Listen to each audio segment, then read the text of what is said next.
You're listening to Rookie Pirate Radio, the official anime and manga podcast for InBetweenDrafts.com. I'm John Negroni. And I'm Travis Hymas.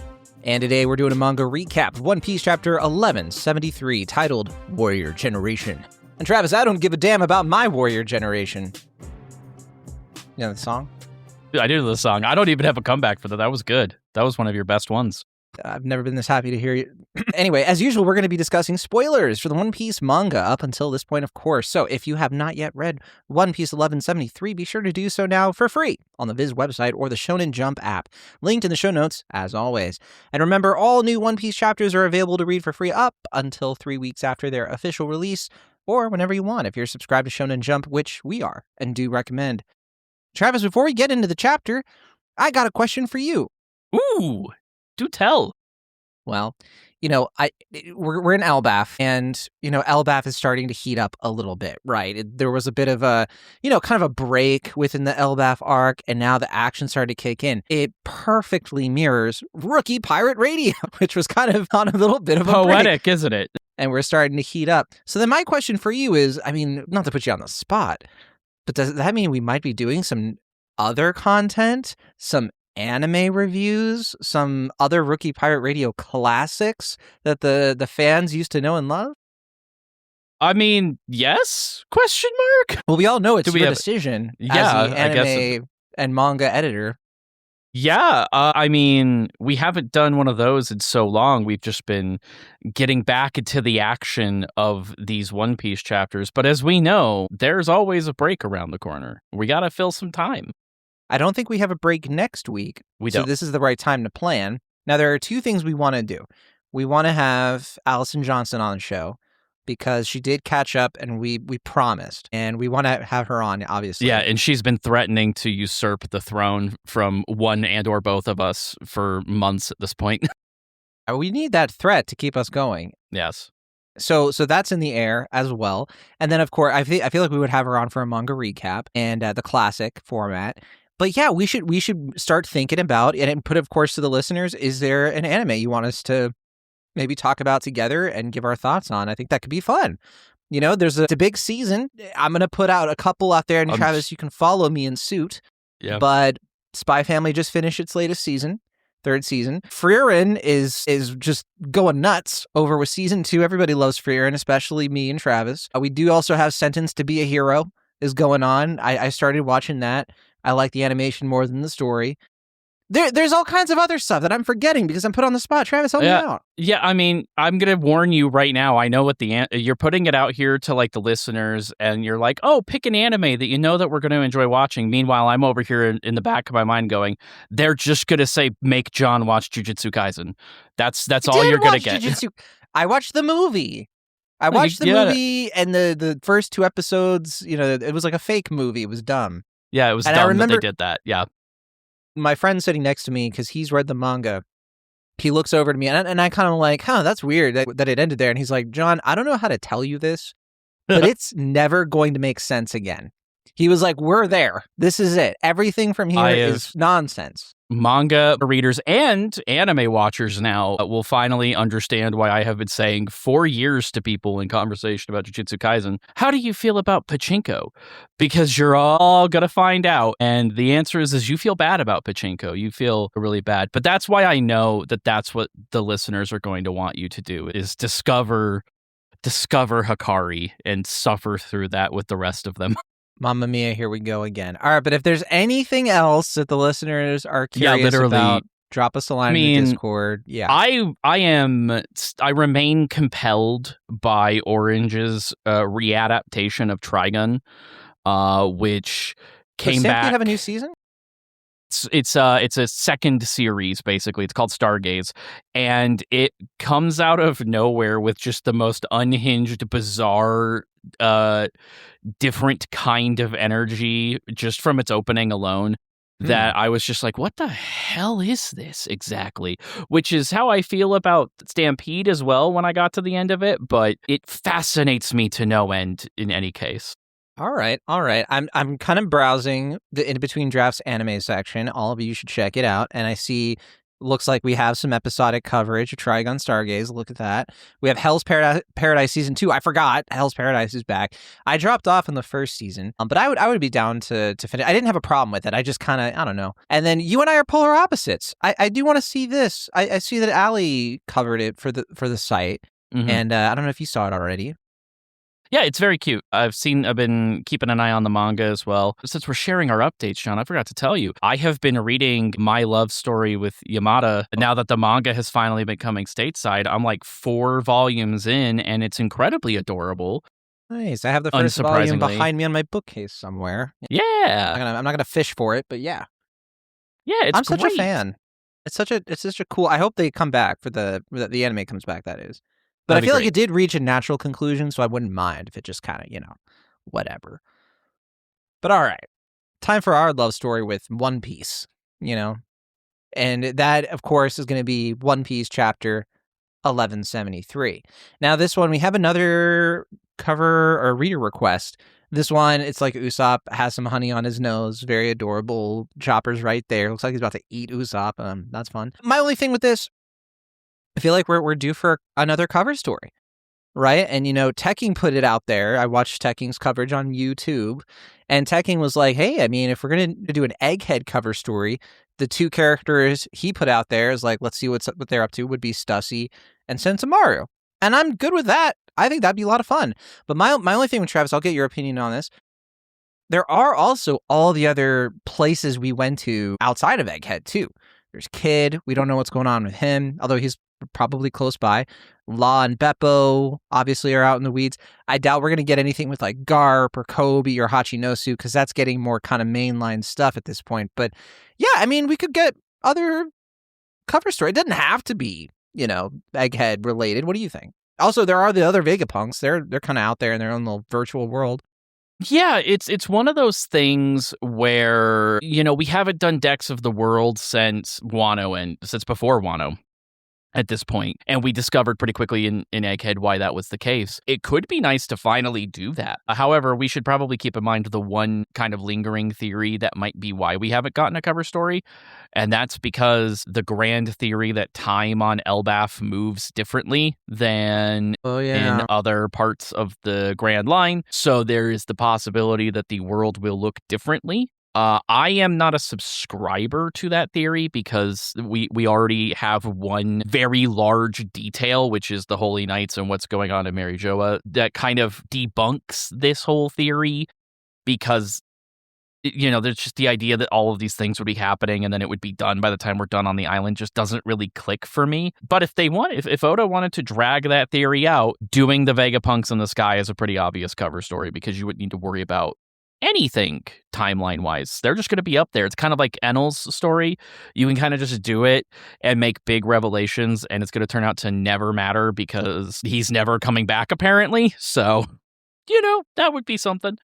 There you go. All right. Worth keeping in mind. I think that could be a lot of fun. But all right, let's get into the chapter itself. And first of all, Oda actually gave Brook something to do. I know, I'm shocked too. I cannot believe it. So we open with an absolutely gorgeous double-page spread. It's always fun when we open with that. Dorian Brogy and all the other Domi Reversi giants are charging Western Village. Pretty terrifying stuff. I mean, you got to remember, these giants are legends. Like, they're not normal giants, right? Nevertheless, they're being puppeted like meat suits, and they all want to try to kill Jarl. I'm going with Jarl from now on. I know Ja Rule was like what I was doing before. Travis went along with it because he's nice to me. But I thought it was hilarious. I think it's fun. It's very fun. It's what I want to say when I see that word, but I'm going to go with Jarl because, I mean, the Skyrim of it all. Except it shouldn't have that extra, or not extra, it shouldn't have that U. But anyway, I want to say, too, the art here, I think, is really nice. You really feel the weight, the horror of seeing these really likable heroes being turned into mindless weapons. I hate that aspect of it, but it's beautiful. Beautifully said. Zoro did have a plan. Zoro's plan from the last chapter. Maybe it's all we're getting here. I'm holding out hope that there's more to it. But what we've seen so far is, in fact, the most Zoro thing imaginable. He jumps on a bunch of giants' heads. So then he doesn't get caught between 2 of the giants. He gets, I guess, like infected with the Domi Reversi, I think, is like what this is implying. And then he hits him with the technique, I think the Rakudo no Tsuji. I'd have to double check, but it's one of his special sword techniques. Yeah, it's a Naruto reference this time. Not really. It's a it's a Six Pass. The Six reference. Pass, yes. But speaking of pain, he dodges Dorian Brogy's attack in midair, which is quite a Zoro feat, and they end up slashing each other. And so this is a callback, I think, to Little Garden, because that's where they fought each other for 100 years, eternal stalemate. Except now they're cutting each other for real because they're not in control of it, which is kind of tragic in its own way. And I wonder if that's the plan. If them hurting each other is going to snap them out of it, and that's what Zoro is banking on. And I saw some people being like, Zoro's plan was just cutting things? Ugh, lame. Oda lost it. I think that's what it is, but we'll talk about it when we talk about it. Yeah.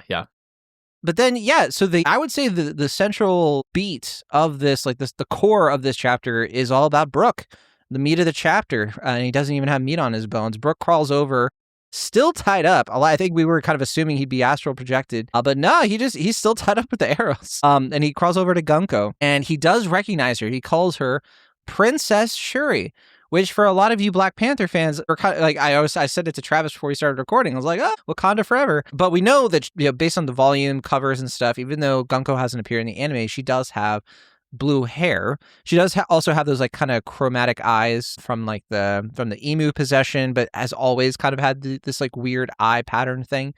And let's recall, of course, earlier in the arc, it was revealed that Gunko is obsessed with Brook's music.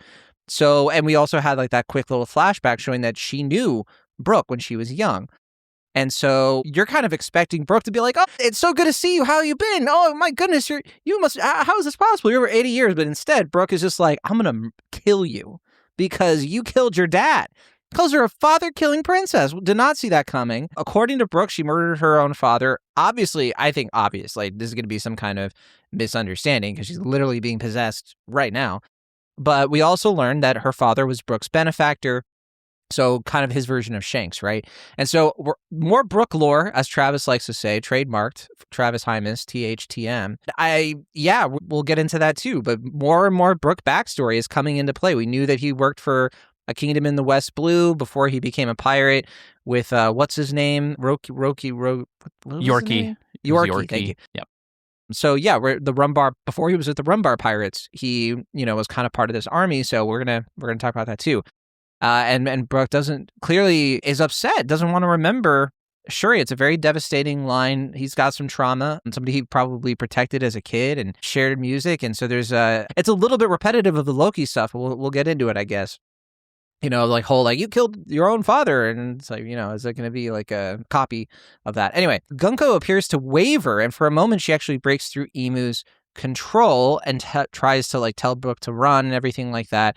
The arrows actually loosen too, so that frees not just Brook, but Nami, Usopp, Jinbei. That said, Emu does wrestle control back immediately, and we've seen this before with Rox. Rox was able to kind of momentarily break out. Harold was able to break out of it a little bit here and there. So yeah, still being kind of conscious while possessed and forced to attack people you care about, which is very sad, right? Psychological torture and all of that. Anyway, so we go to, and of course, Brook fights Emu, which is just because Gunko is technically possessed by Emu, right? And so the first Straw Hat to fight Emu is our boy, Brook boy. Who would have thought?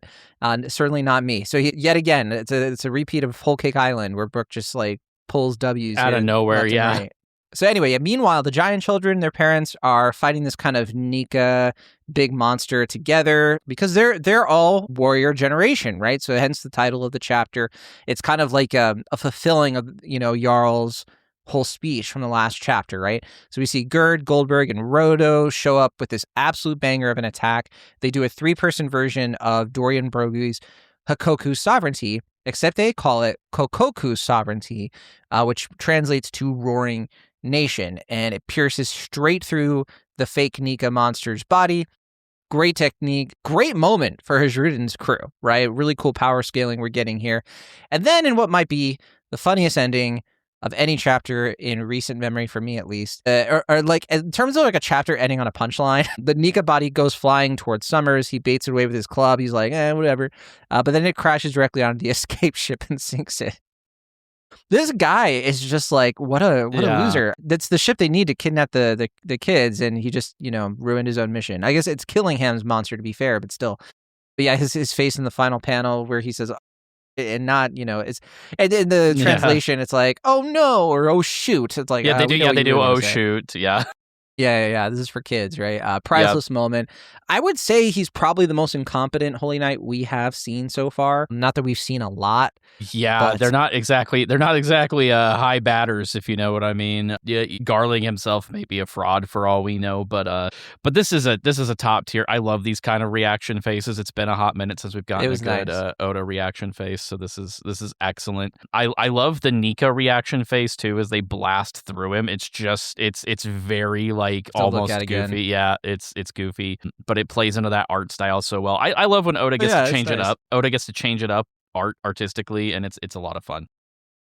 So yeah, there you go. That's the chapter. I liked this one a good bit. I thought this was a really nice chapter. Travis, what about you? What did you think? What worked for you the best? What didn't? What are your big questions?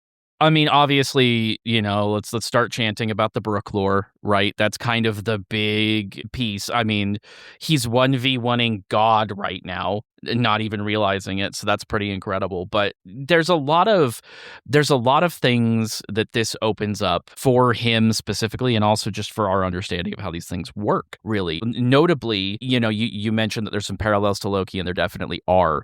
But he notes the Holy Land specifically when calling out to her. So whatever relationship is there, it existed while Brook was around. This wasn't an instance of what we've kind of been floating around, a Ginny situation where they went and took her and killed her father or whatever and staged it. This they opted in. Is, I guess, kind of the best way to put it based on this. And that also lines up with Brook recognizing the Holy Knights in general. Yeah, earlier the arc, he was the only one who kind of knew about them outside of like Gabon. And also, so yeah, it's been heavily hinted. He knows a lot about that world. Right. And it answers the other big question. Like, this makes so much sense because we've been thinking about Brook has this background. We know about he was a part of a certain convoy. He was doing all this stuff, but he doesn't really talk about it. Well, now we know why. It's painful for him. One of the things that I always find kind of an interesting question that I throw to people is, do you think the Straw Hats actually tell each other about their backstories? No. I think that's kind of like famously not the case. Right? Like you think, but at the same time, we know that sometimes they do because all the Straw Hats understood why Saul was so important, for example, to Robin. So this is something that hurt Brook so much that it doesn't even come up at that same scale as like Robin sharing her story or everything we know about Jinbei, because Jinbei told that story to everybody. Everybody knows Nami's backstory the same way, just for being present, right? For Brook, he never thought this was necessary to share. He never wanted to revisit this moment of his life. To him, it died along with his skin. And now it's back. Like it's such a crazy panel to see Brook this just infuriated. Like, you would never expect this from really any of the Straw Hats. This isn't just like anger or anything. Like, this is like hatred. This is not what you would normally see from any of these main characters. So even if we end up playing some of the same beats, and I agree with you, I don't think we're going to get the same closure, and I don't think that it's even going to really be healing for Brook in the same way. Like, he may finally get to let go, but since we know what we know about the Covenant now, there's a decent chance that Gunko does not make it out of this alive. Regardless. Yeah, so I have two things about the Brook stuff. For one thing, I love how this is really the first time since Thriller Bark that Brook has really gotten substantial character development. That isn't just, skeleton bone joke stuff. And I think it's long past due. He's always been a really fun Straw Hat. He's a lot of people's favorite Straw Hat. A lot of people, especially people who like Frankie as well, they like how he's always very competent, but he serves such a specific niche role in the crew that is fun to watch, right? So whenever he gets to do cool stuff, when he stands up to Big Mom and uses his soul powers, the way he uses his Devil Fruit in general is so interesting. But beyond his like kind of tragic backstory, right? The fact that there's more going on there, which makes sense. He was an older guy when all that stuff went down to the Rumbar Pirates. And so the fact that we have layers on top of that, and Oda just doesn't rest at like Laboon and like all that, layering this stuff in too is so interesting to me. And that brings me, Travis Hymas, to something I've been wondering for a while. I wasn't brave enough to bring it up before. Shuri, Lily, Vivi. Huh? Blue hair. I'm following. Blue hair. Okay. here's what we know about Lily. Mhm. Let's right?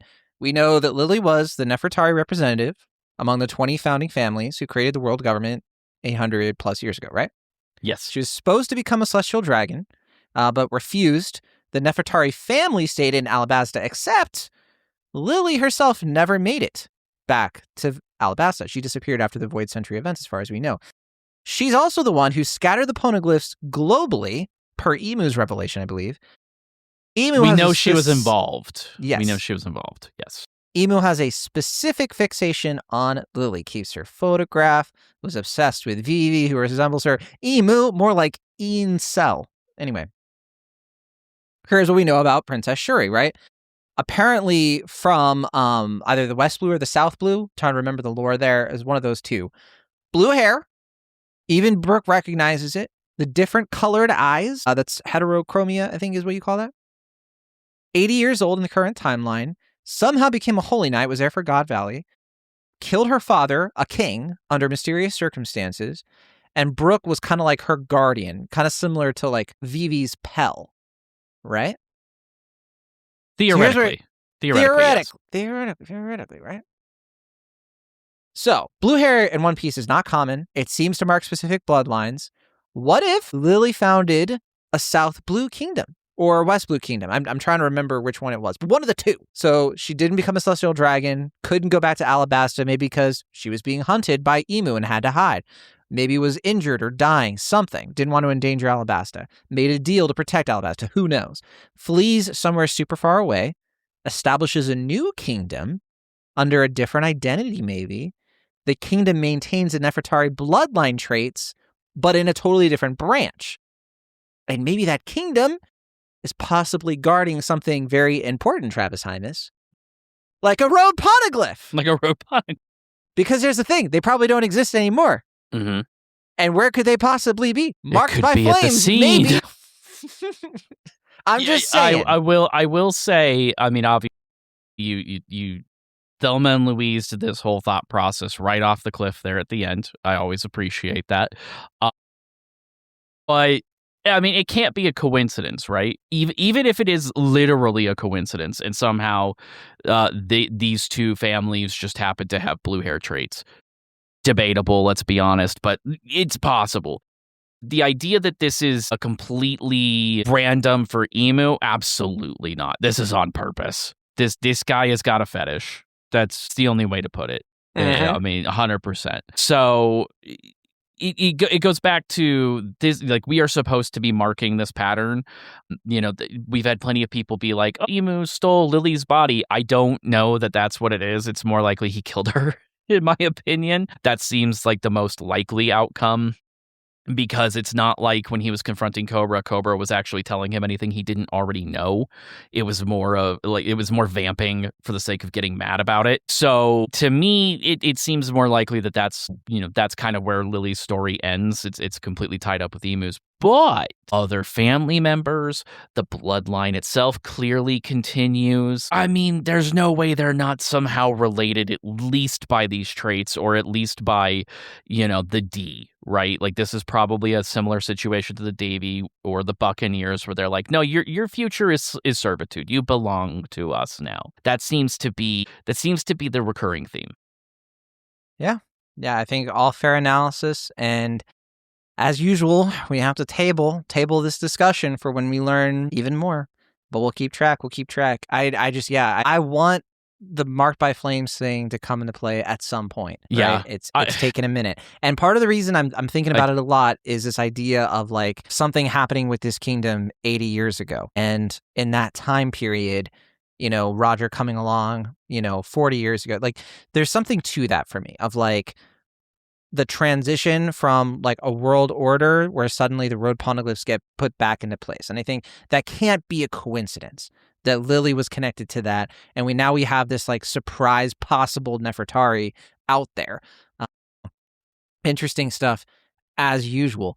In terms of the other parts of the chapter, I mean, for me, and the other stuff that I liked, I liked the Zoro stuff. I liked that whole moment was really cool. I thought it was a fun kind of tactic from Zoro. Reminded me of Pika and how he handled that whole thing. Yeah, you know what it reminded me of is this is my people aren't paying full attention kind of thing. Like you said, they're like, oh, he did a sword thing. Well, yeah, duh, he does a sword thing. That's how he do thing. But he had this whole aerial battle recently with King. Where he had to consistently maneuver in the air. And now at this point, he's doing it very, very well, and even using his own like force as he swings to propel himself. We've never seen him do something like this before to this degree.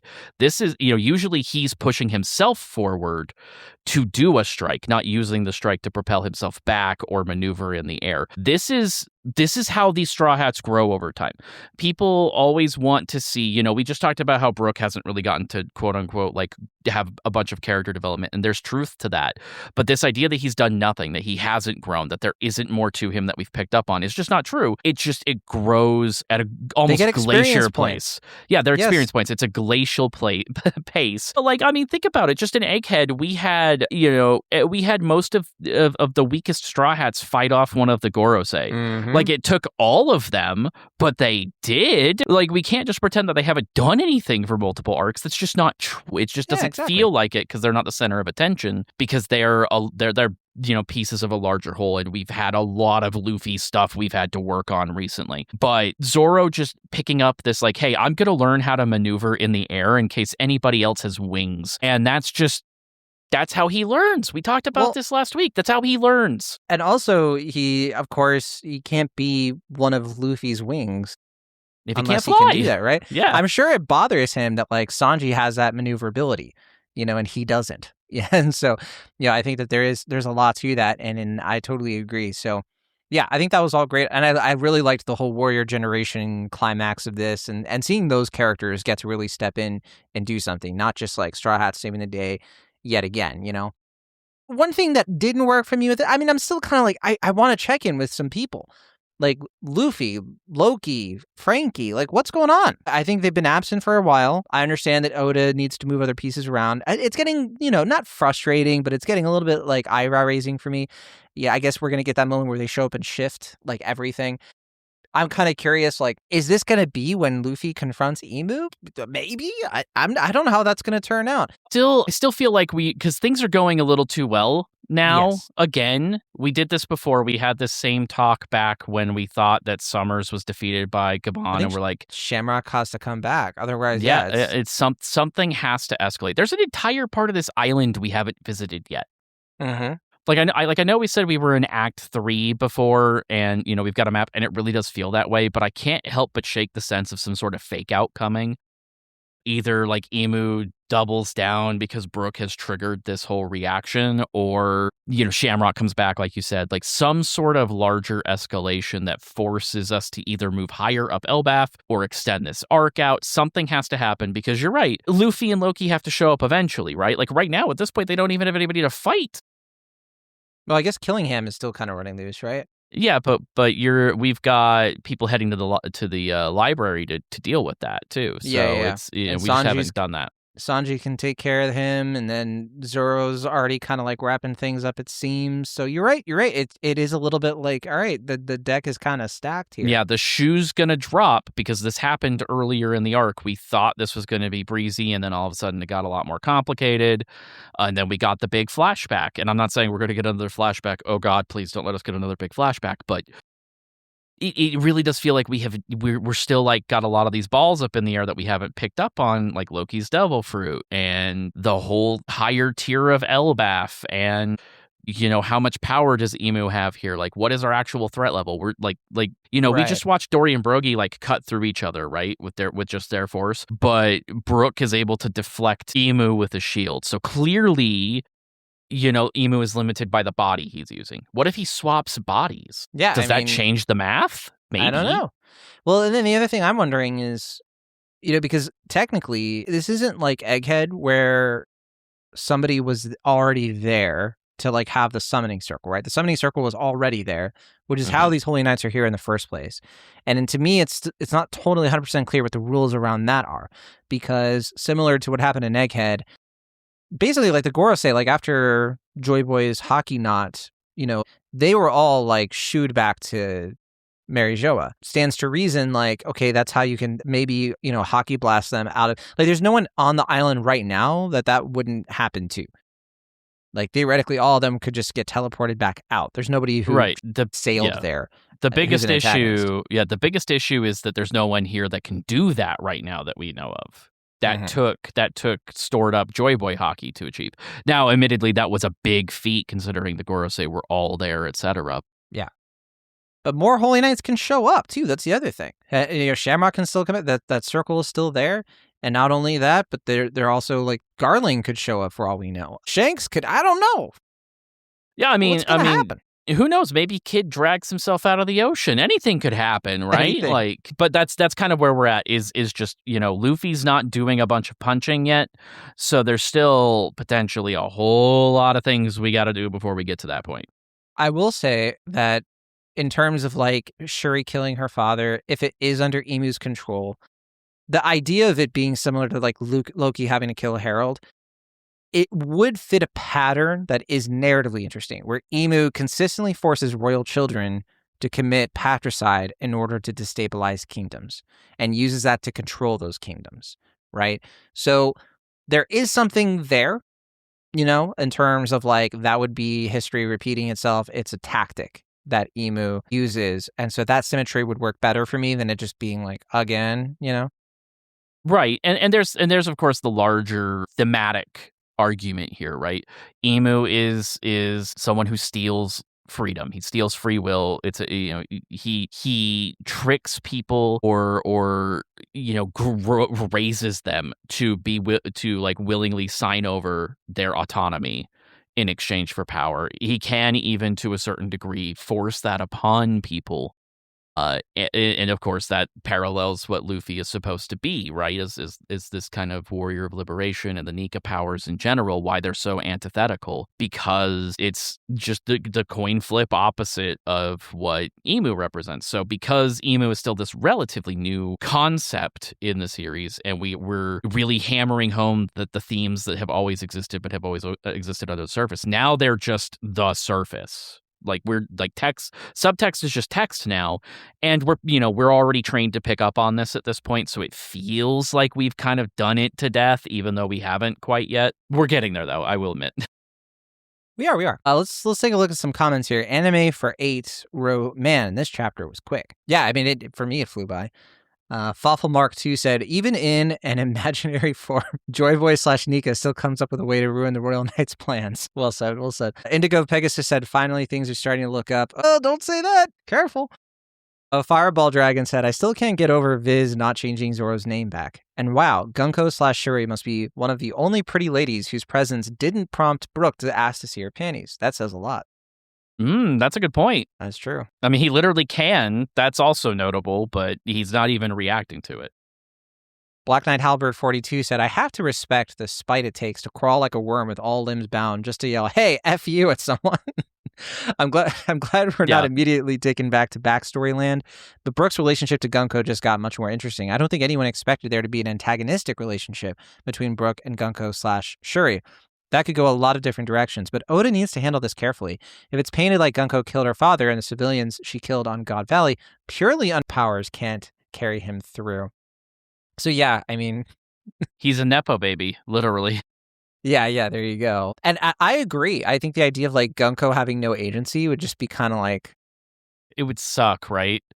Being manipulated would be better in terms of like brainwash or, like... Yeah, I think with Harold, he did have agency, right? Like long before he took the Covenant, he was absolutely sold out to playing along with the government and doing things for them. Like he handed himself over. So I think that works. So we like I said, it's not really a replay so much as it's a different perspective. But I do agree. There's a generally Oda doesn't let characters like this off the hook. Like, if it was anybody else. Yeah.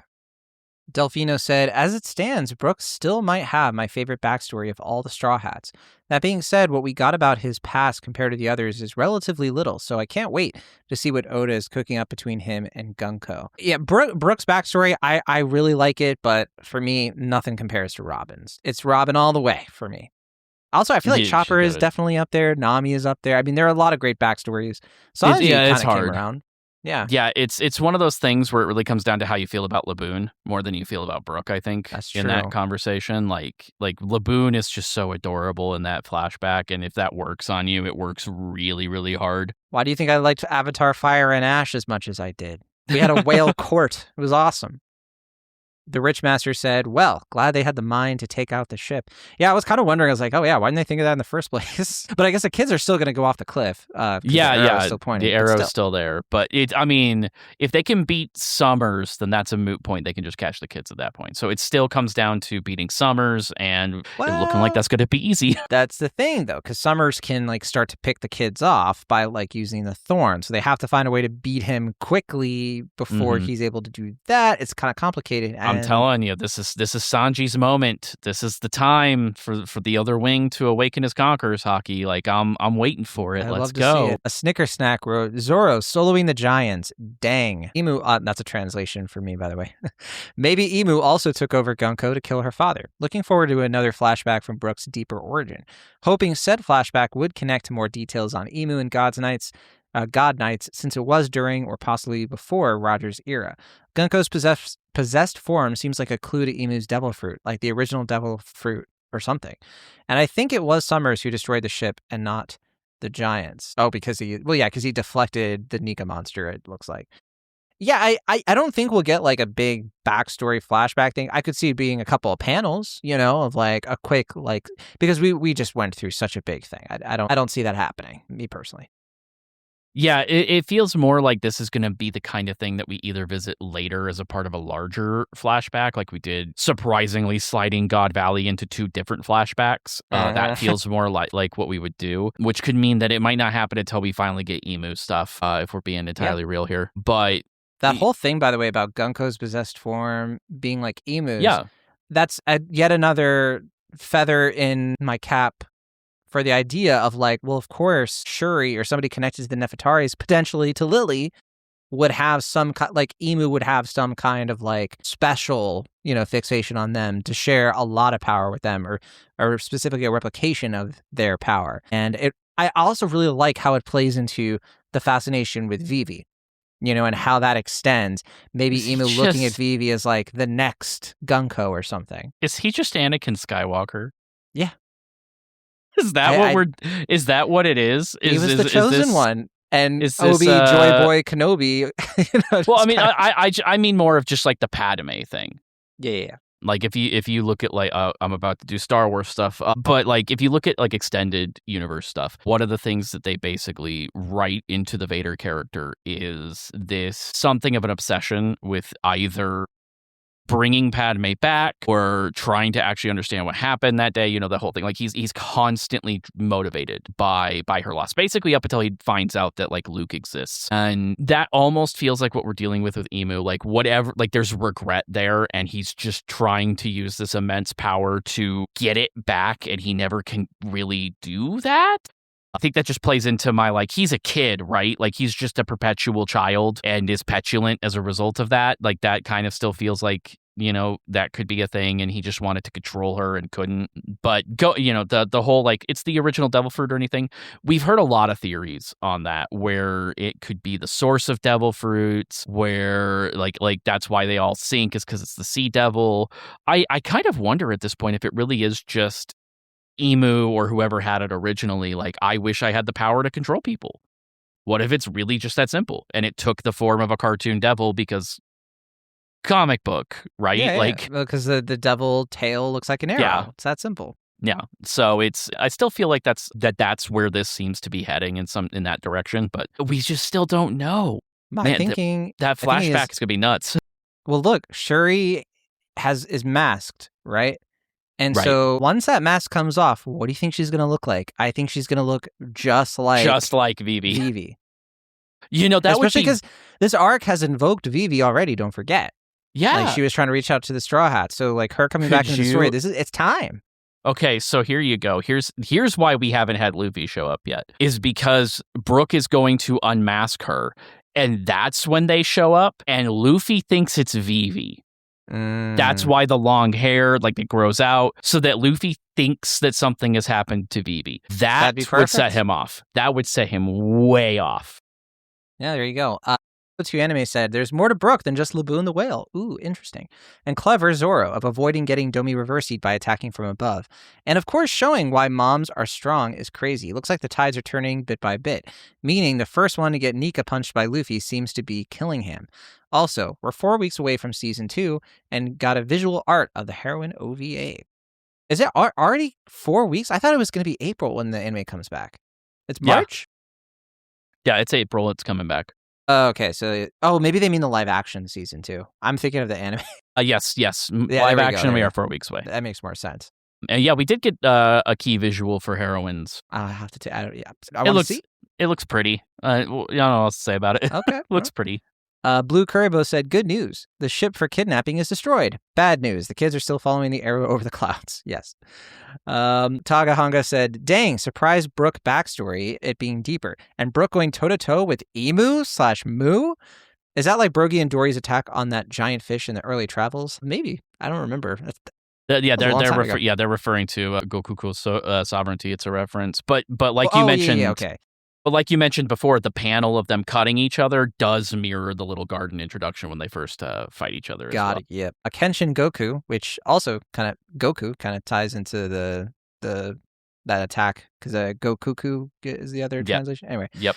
The Kenshin Goku says, "I always liked Brook and felt he was low-key very strong. And now after taking a hit from Emu with just a shield and not being blown away, he is a top dog, LOL. Kenshin Goku also responded to Black Knight Halberd and said, prepare to be disappointed. Oda is 100% going with the sympathetic route for Gunko. I mean, look at Emu's reaction to Gunko getting her memories back. He went ape SHT.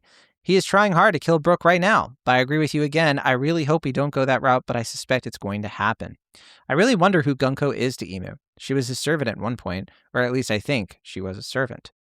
I think she's a thrall, or like this kind of like adopted kid, like Mother Gothel, Rapunzel kind of thing going on here. That's my, Yeah, they gave her to the man mayors because the man mayors suck, and so they needed a representation so it wouldn't look weird.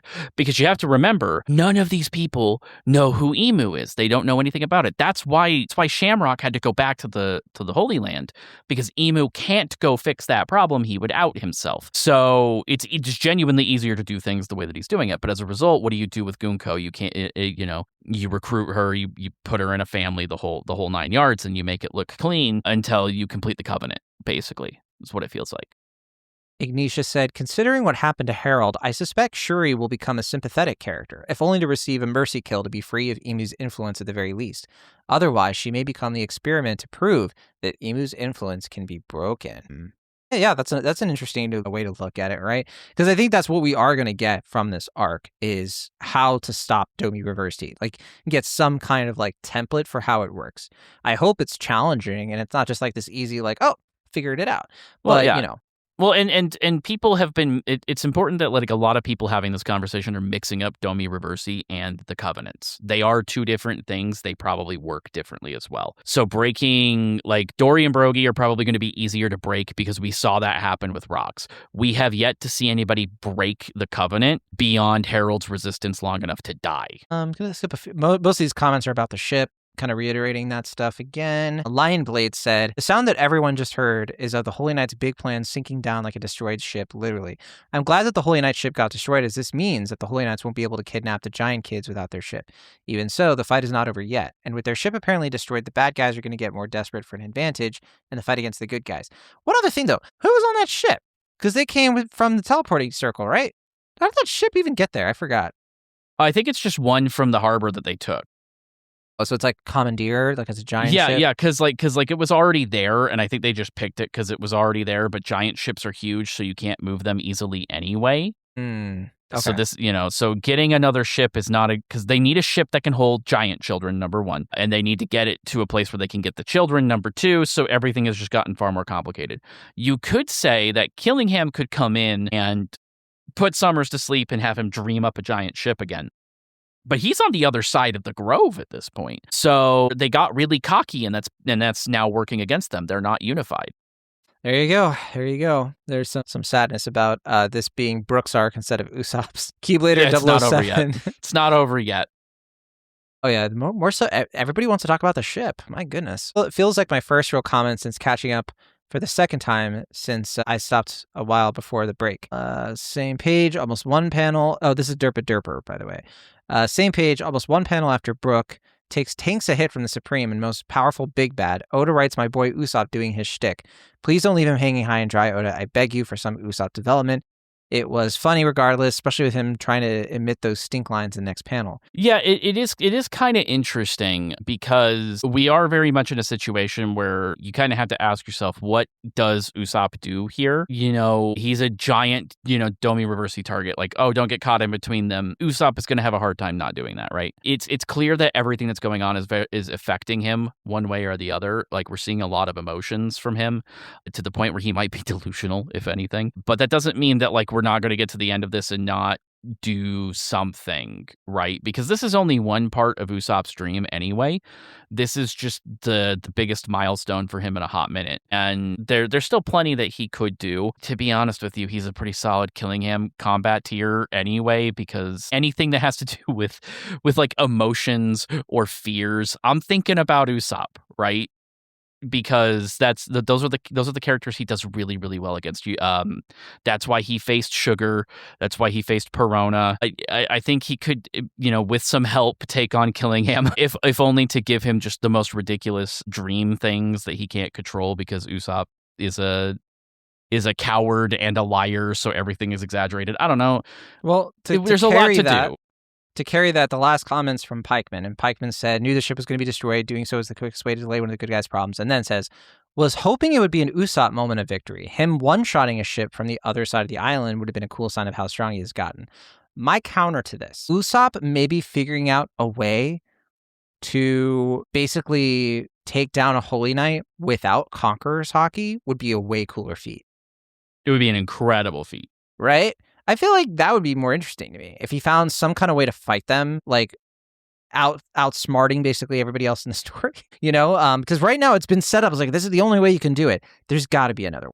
It's more of Usopp is a support character to begin with, right? Like, he's never really intended to be really doing these fights solo, to really be doing them on the same kind of chapter to chapter, hit for hit kind of thing that we see from, like the Monster Trio and things like this. He's a Sokka. He is, but he could set it up to where someone with Conqueror's Haki expels them, or, I mean, really, it's possible he just humiliates them so hard that they're too embarrassed and they have to leave. I don't know. Even fighting to a standstill at this point would be worthwhile. But like I said, Usopp fought a Gorosei alongside most of the people he's with right now and fought him to a standstill long enough to get away. That's not nothing. Like we're not done here. We have like half the Straw Hats all sitting next to each other, just kind of waiting for their opportunity. It will come. It always comes. Like I said, I feel like maybe we might not be as almost done with this as we thought we were. All right, well, that'll do it for this week's episode of Rookie Pirate Radio. Again, we do not have a break, so we will have another chapter right on time for Valentine's Day. Don't forget to make your Valentine's Day card for Oda. And also don't forget that that is me and Travis, are interested in maybe doing an anime coverage episode. So hang out in the Discord if you're not already in the Discord and let us know. What do you think would be cool? For those of you who are already in the Discord, you get first dibs. I mean, you're the homies, right? And so that, of course, I assume means Hippo is going to bring up Jujutsu Kaisen as Travis has already foreshadowed. 100%. So we'll see. Maybe Monster Pop-Tart will show up with a total Domi Reversi and be like, no. We're going to go with even worse, Full Metal Alchemist Brotherhood or whatever that's called. We do have Demons of the Shadow Realm coming in April, I think. That sounds scary. Might be July. It's an adaptation of the Full Metal Alchemist mangaka's follow-up manga, and Bones is doing it, so it looks like Full Metal Alchemist. My wife wants to get into Full Metal Alchemist, and she asked me, she was like, well, which do I watch? Do I watch the original or the Brotherhood? And I had to look at her and say, ask Travis. We'll go out on this controversial take. The correct answer is both. You watch, you obtain through definitely legal means the first part of the original anime up through the Shao Tucker stuff, and then you pivot back over to Brotherhood because Bones absolutely sped run that part of the anime because they had already done it accurately enough and better because of it. So they just kind of knew that everybody knew that stuff already and kind of like jumped ahead. So it's kind of like a little machete order, but it's the best way to get the proper adaptation of the whole thing. I wasn't expecting you to give me such a detailed and accommodating answer. I appreciate it. I've thought about it for a long time. I should have known you had a take. And hey, if you have a take on my Shuri theory, I'm still working on it. All right, I got notes. You know, I have a whole thing where I think the man marked by flames is from the South Blue. I'm working on it, okay? And I think... I'll hear it out. I still got a little tinkering to do off on the side here. So send us your poneglyphs, and by that I mean your Discord messages as needed. We'll see y'all on the next one. Goodbye for now.